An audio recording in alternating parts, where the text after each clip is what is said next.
Jumpa lagi dengan saya, Pendeta Kamalia Suitela, pendeta jemaat yang ditempatkan di GPIB Immanuel Parepare, Bajam Anugerah Pindrang.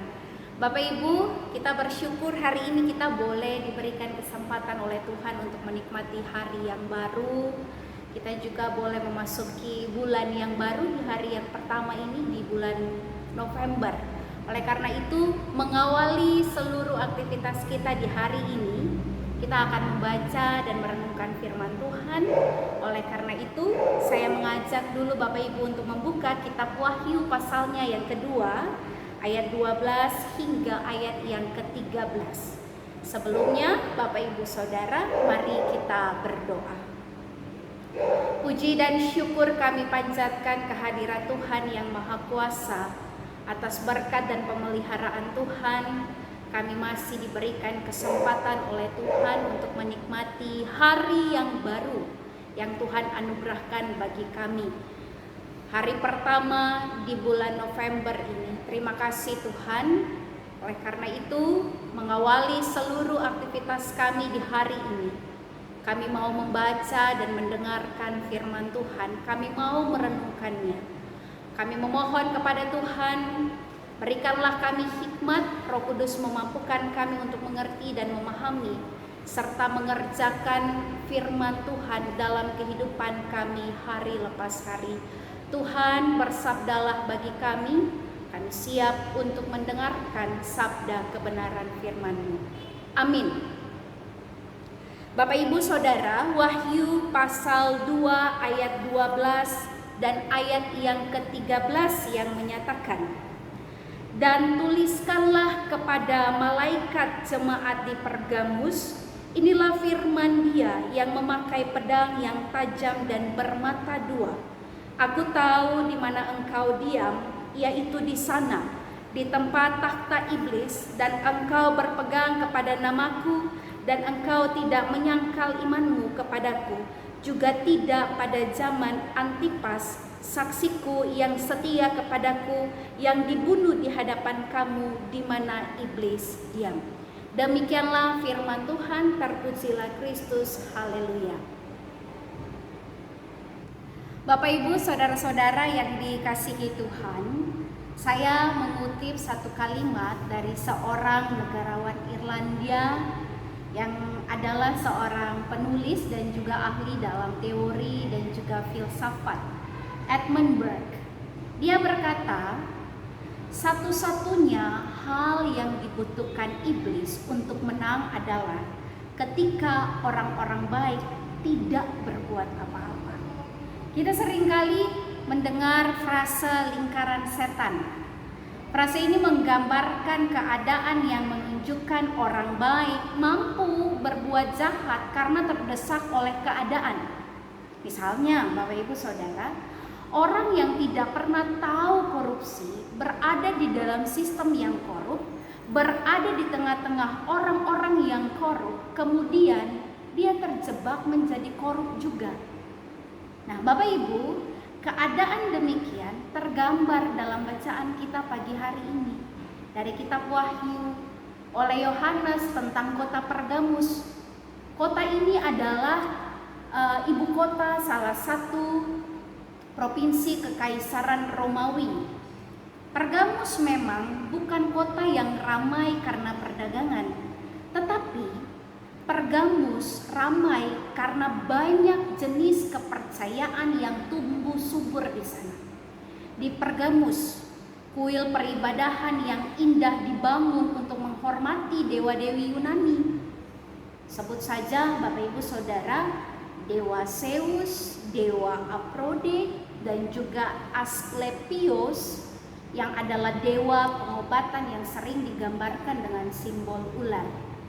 Bapak Ibu Saudara sekalian, banyaknya kuil peribadatan ini menjadi tantangan yang luar biasa bagi jemaat Kristen di Pergamus. Yohanes dengan keras menyatakan bahwa mereka ada di tempat takhta iblis itu.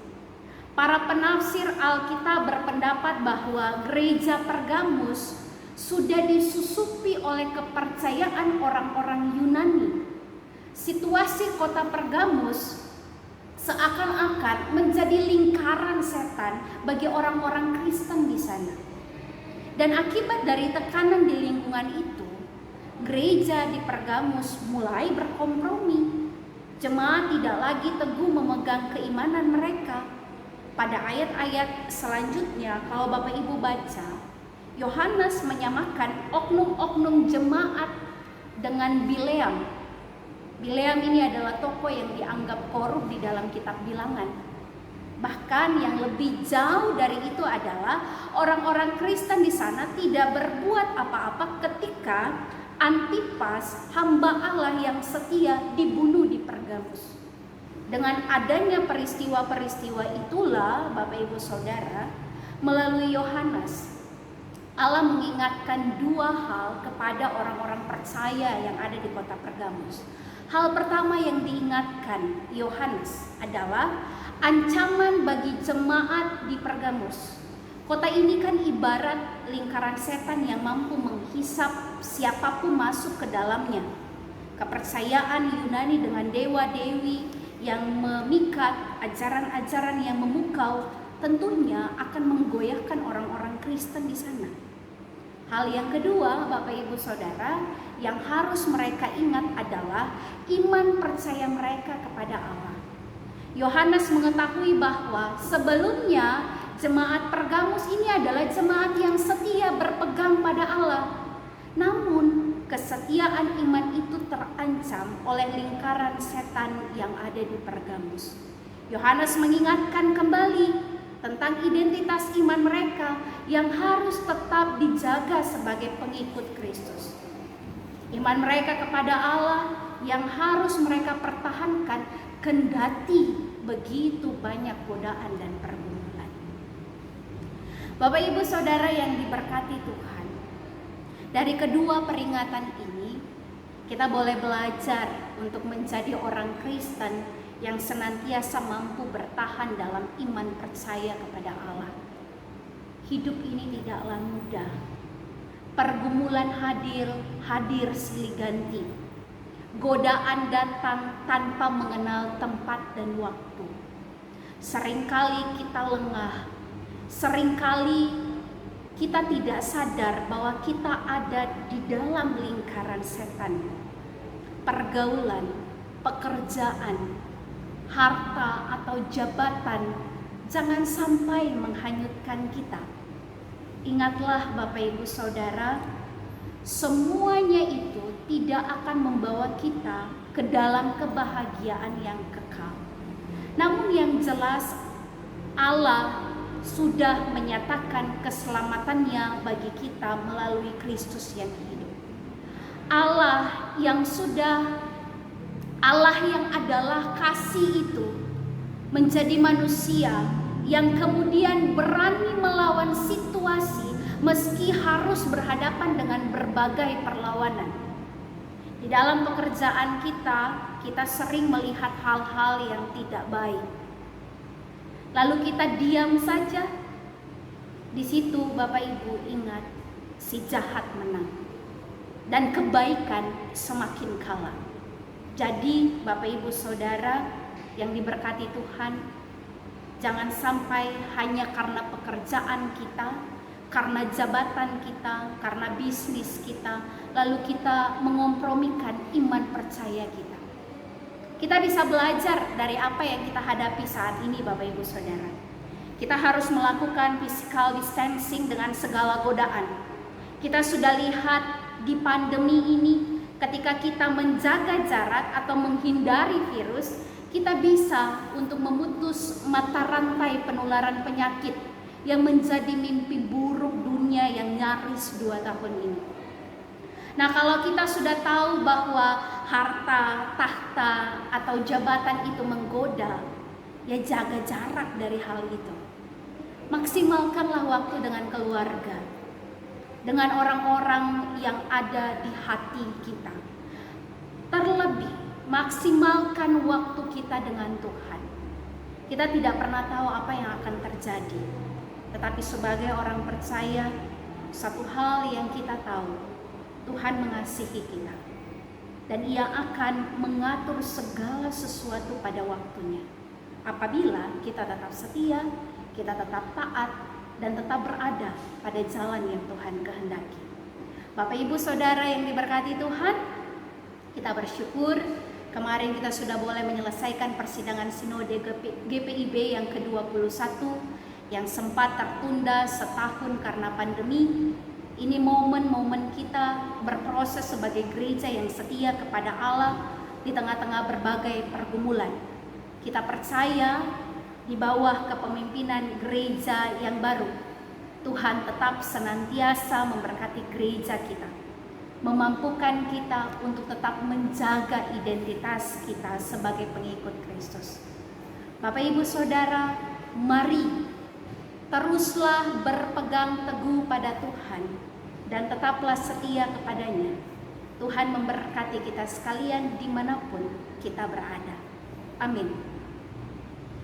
Bapak Ibu Saudara-saudara yang diberkati oleh Tuhan, mari kita satu di dalam doa. Kita berdoa. Terpujilah Tuhan yang telah memberikan kami kesempatan untuk menikmati hari yang baru, di bulan yang baru, di minggu yang baru saat ini. Terima kasih untuk firman Tuhan yang boleh kami dengar dan renungkan bersama. Biarlah firman-Mu Tuhan tidak berlalu dengan sia-sia, tetapi kami yang sudah mendengarkan dan merenungkannya, kami mampu untuk melakukannya itu dalam kehidupan kami sehari-hari, terlebih khusus dalam menjalani setiap aktivitas kami di hari ini. Terima kasih Tuhan, saat ini bersama dengan umat-Mu, kami menyerahkan bangsa dan negara kami Indonesia di dalam tangan pengasihan-Mu Bapa. Setiap pemerintah yang Engkau utus dan Engkau pakai, Tuhan kiranya memberkati mereka, menguatkan, biarlah mereka selalu diberikan hikmat dan kebijaksanaan untuk menjalankan setiap tugas dan tanggung jawab mereka masing-masing, baik yang ada di tingkat pusat maupun sampai di pelosok daerah. Tuhan, terima kasih. Saat ini pun juga kami mau berdoa untuk gereja Tuhan yang Tuhan hadirkan di tengah-tengah dunia ini, khususnya gereja Protestan di Indonesia bagian Barat. Tuhan, terima kasih ketika persidangan Sinode ke-21 boleh terlaksana dengan baik. Terima kasih untuk pimpinan dan penyertaan Tuhan bagi seluruh rangkaian persidangan, dan kami juga bersyukur di dalamnya sudah boleh terpilih fungsionaris Majelis Sinode yang baru periode 2021-2025. Tuhan kiranya memberkati setiap para hamba pelayan Tuhan yang Engkau pakai untuk memimpin gereja Tuhan ini, agar mereka selalu diberikan hikmat, kekuatan, kesehatan, kebijaksanaan dalam menjalankan setiap tugas dan tanggung jawab yang Tuhan percayakan, agar kehidupan bergereja kami mampu untuk melaksanakan misi yang Tuhan percayakan bagi kami, untuk menghadirkan damai sejahtera Tuhan di tengah-tengah kehidupan bergereja. Terima kasih Tuhan. Saat ini kami menyerahkan seluruh kehidupan kami semua. Kami menyerahkan seluruh aktivitas yang akan kami lakukan dalam aktivitas kami di hari ini. Biarlah kami semua diberikan kekuatan kesehatan yang baik. Kami semua dimampukan oleh Tuhan.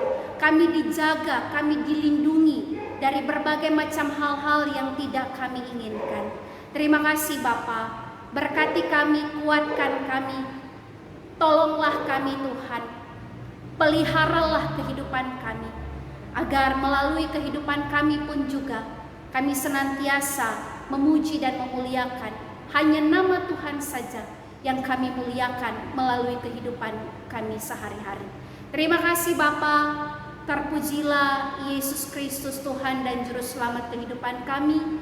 Ini doa, syukur dan permohonan yang kami naikkan. Di dalam nama Tuhan kami berdoa dan bersyukur. Amin.